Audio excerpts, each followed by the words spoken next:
Чешмите при Централната баня. Развитието на модерни градски минерални бани е една от важните задачи за Общинския съвет веднага след освобождението.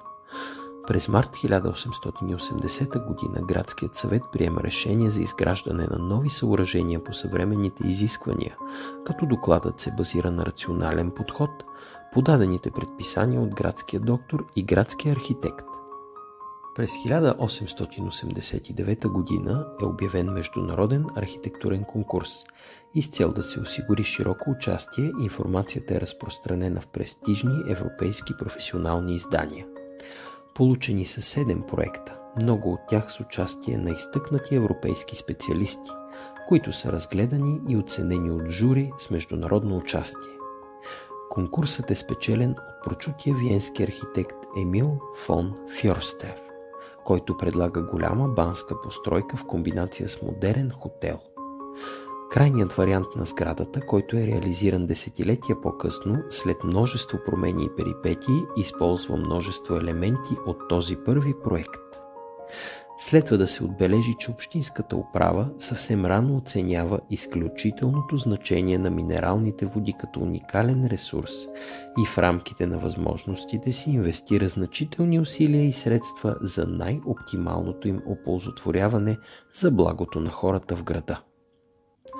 Откритата на 13 май 1913 г. баня има 2 етажа, като общото й пространство е 5000 квадратни метра. Има мъжко и женско отделение. Построена е по проект на архитектите Петко Момчилов и Йордан Миланов през 1913 г. на мястото на съществувалата тогава турска баня, която е разрушена. Изградена е в стил сецесион, но и с типични български, византийски и източно-православни орнаментални елементи, дело на художника Харалам Питачев. Англо-американските бомбардировки над София на 10 януари 1944 г. тежко удрят сградата и напълно унищожават южното крило. Дебитът на минералния извор също е засегнат, но по-късно банята е напълно възстановена. Функционира до 1986 г., когато е затворена поради лошото й състояние. Дълго време не се работи за възстановяването й, след това част от нея се реконструира за нуждите на Софийския исторически музей. Към 2024 г. едната половина от сградата на Централната минерална баня се използва за постоянната експозиция на Музея за история на София, официално открита на 17 септември 2015 г. В края на 2016 г. от статута му на Общински културен институт музеят е реорганизиран в Регионален исторически музей София. На територията на Централната минерална баня функционират няколко чешми, които са се превърнали в бележити места за срещи и почивка както за софиянци, така и за посетителите на града.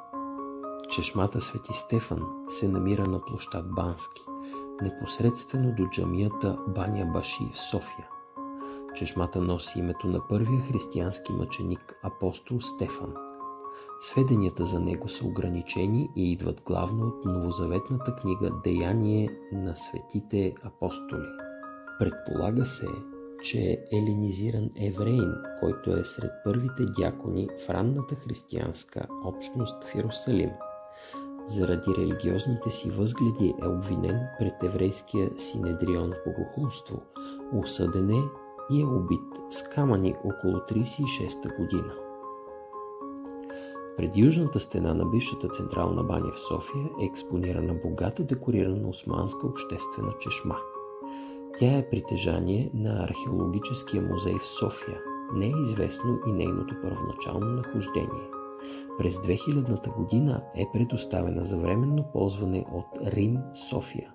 Тя е мраморна, еднофасаден тип с отвор за един оригинален и за един вторичен чучур. Притежава почти правоъгълна ниша, в горната половина на която е имало строителен надпис.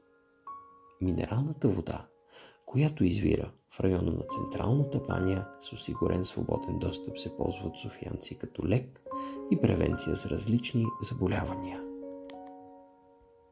Проект Чешмите на София се изпълнява с финансовата подкрепа на Столична община. Програма Европа 2024 година от Сдружение Карпе Дием.